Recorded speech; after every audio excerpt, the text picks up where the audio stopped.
سَيَقُولُ الَّذِينَ أَشْرَكُوا، ان قریب جو یہ مشرک ہیں، شرک کرنے والے، وہ کہیں گے لَوْ شَاءَ اللَّهُ مَا أَشْرَكْنَا وَلَا آبَاؤُنَا، اگر اللہ ہی چاہتا تو نہ ہم شرک کرتے نہ ہمارے باپ۔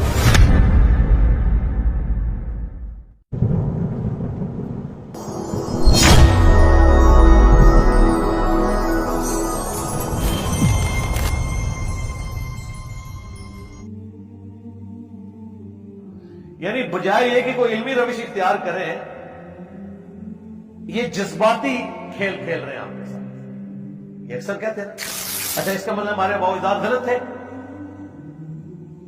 تو پھر اللہ نے ان کو ایسے رکھا ہوا تھا نا۔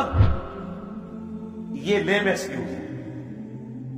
قرآن کی جو روش ہے وہ علمی ہے، اور یہ کوئی بہانہ نہیں ہے کہ چونکہ ہمارے اباء و اجداد کرتے رہے ہیں ہم نے بھی یہی کرنا ہے۔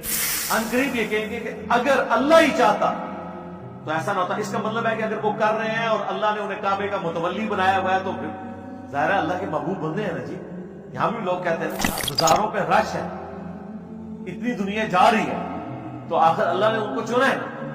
تو اس کی بکی بھی ان کو ہم دیتے ہیں کہ بتاؤ قرآن میں بائی نیم 25 انبیاء کا ذکر ہے، صرف نبی علیہ السلام کی قبر مبارک کنفرم ہے، باقی 24 انبیاء کی قبریں بتاؤ کدھر ہیں، ان کے مزار کدھر ہیں، ان کے اوپر رش کیوں نہیں ہے؟ ان کا مرتبہ تو تمہارے باپوں سے زیادہ ہے۔ ہمارے نزدیک تو بابے تو شاہی کوئی نہیں نا انبیاء کے مقابلے میں، اپنے مقابلے کی بات نہیں کر رہے۔ تو اگر رش ہی دلیل ہے تو ادھر کیوں نہیں ہے؟ تو وہی لیم ایکسکیوزز۔ اگر اللہ ہی چاہتا تو نہ ہم شرک کرتے نا ہمارے اباء و اجداد، ولا حرمنا من شیء، اور نہ ہم کو اس طرح کی چیزیں حرام قرار دیتے۔ کذالک کذب الذین من قبل، اسی طریقے سے ان سے پہلے لوگ جو گزر چکے ہیں، اگلے لوگ، انہوں نے بھی حق بات کو جھٹلانے کے لیے یہی بہانہ بنایا ہوا تھا۔ اور اس میں ایڈ کروں گا، اور اسی طریقے سے قیامت تک جتنے لوگ حق جھٹلائیں گے وہ یہی بہانہ کریں گے، کیونکہ یونیورسل ٹروتھ ہے یہ۔ بہانے وہی چل رہے ہیں۔ انبیاء کی وحی کے مقابلے میں کیا ہے کہ ہم نے اپنے اباء و اجداد کو اس میں پایا۔ تو آج کیا لوگ کیا کر رہے ہیں؟ وہی۔ یہی وجہ ہے کہ الہامی کتابیں کبھی پرانی نہیں ہوتی، کیونکہ انسان تو وہی ہے نا۔ انسان کے بھاگنے کے راستے وہی ہیں، انسان کے بہانے وہی ہیں، انسان کے سوچنے سمجھنے کی صلاحیتیں وہی ہیں، انسان کے رشتے وہی ہیں۔ آج بھی انسان جو ہے ماں باپ کے ذریعے پیدا ہوتا ہے، اس کی اولاد ہوتی ہے۔ آج بھی انسان وہی کچھ کھاتا ہے جو پہلے کھاتا تھا۔ آسائشیں ضرور آئی ہیں، ان آسائشوں کی وجہ سے یہ نہیں ہو گیا کہ انسان نے کھانے پینے کے لیے کوئی اور چیز بنا دی۔ یہ تو ہو گیا ہے کہ الیکٹرک تندور آ گیا، لیکن ان میں گندم کی روٹی لگتی ہے۔ کوئی ایسا مٹیریل نہیں بنا دیا کہ جو آپ اس کو کھانا شروع کر دیں، ایسا تو نہیں ہو رہا۔ تو اللہ نے ہمارے سے پہلے لوگ یہی بانے کرتے تھے۔ پھر کیا ہوا؟ حتی ذاقوا بأسنا، یہاں تک کہ انہوں نے ہمارے عذاب کا مزہ چکھ لیا۔ یا تو قوموں پہ عذاب آ گیا، اور عذاب نہیں بھی آیا تب موت تو خود آخرت کے عذاب کا دروازہ کھولنے والی ہے، جو بخاری مسلم میں حدیث ہے۔ اس کا لب لباب یہ بنتا ہے کہ جو مر گیا اس کی قیامت قائم ہوگی، اس کی موت کے بعد آخرت کی زندگی شروع ہوگی۔ قل هل عندكم من علم، اے نبی ان سے فرماؤ کہ تمہارے پاس کوئی علم ہے؟ گل ہوئی ہے بھائی جی، علمی گل کرو، اے چھوڑ دو۔ انہوں نے فرما دیا۔ اتنے لوگ کیسے غلط ہو سکتے ہیں؟ اچھا اس کا مطلب ہے 12 سال میں کسی بندے کو نہیں پتا چلا؟ کوئی علمی گل، علمی گل۔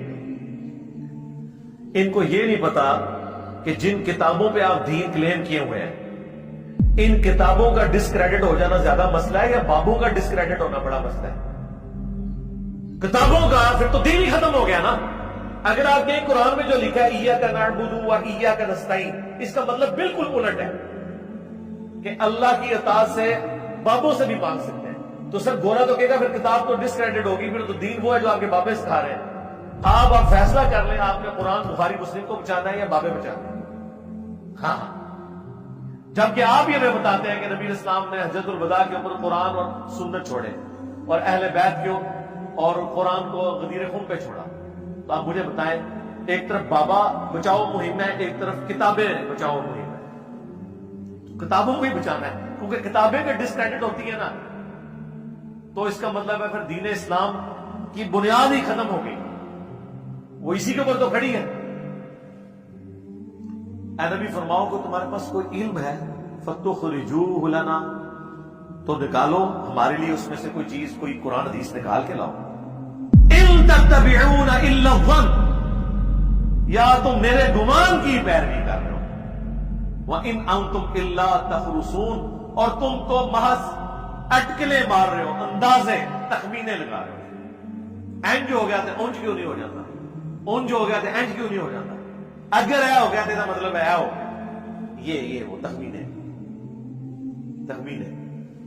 جی۔ شیطان اگر ہر بندے کو اس طرح دلا سکتا ہے تو ولی کیوں نہیں ہر جگہ موجود ہو سکتا؟ ہائے صدقے۔ تو سرکار پھر رکو ذرا، صبر کرو، ہمیں یہ بتائیں یہ ولی جب مرتا ہے اس کے کپڑے کیوں اتارتے ہیں؟ زندہ بندہ تو اپنے کپڑے نہیں اتارنے دیتا،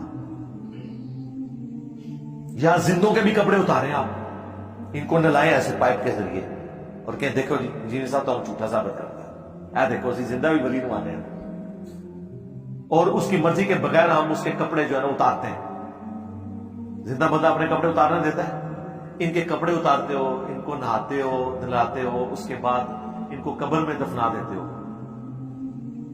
تو شیطان تو ابھی تک زندہ ہے، اسے تو موت ابھی نہیں آئی ہے، تو پھر بتاؤ جسے موت آ گئی وہ افضل ہوا یا جسے موت نہیں آئی وہ افضل ہوا؟ پھر وہ اس طرح ایکویشن کرو گے تو پھر یہی کوئی گا۔ حضرت آدم علیہ السلام کو فرشتوں نے سجدہ کیا، ہم اپنے پیغمبر کو کر نہیں سکتے، حالانکہ ہمارے پیغمبر آدم علیہ السلام سے افضل ہے اور فرشتے ہم سے افضل تھے۔ ظاہر حضرت جبرائیل نے بھی سجدہ کیا، وہ فرشتوں کے پیغمبر ہیں۔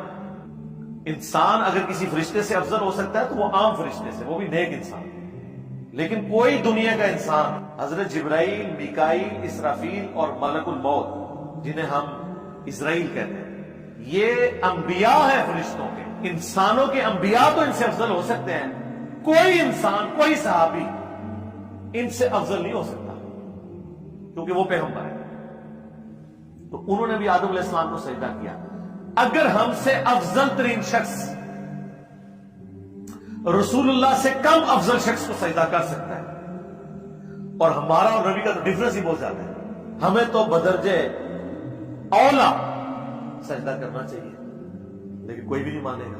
اس کا مطلب ہے یہ جو آپ منطقیں لڑاتے ہیں نا، یہ بالکل جعلی بات ہے، اس طرح منطق بن ہی نہیں سکتی۔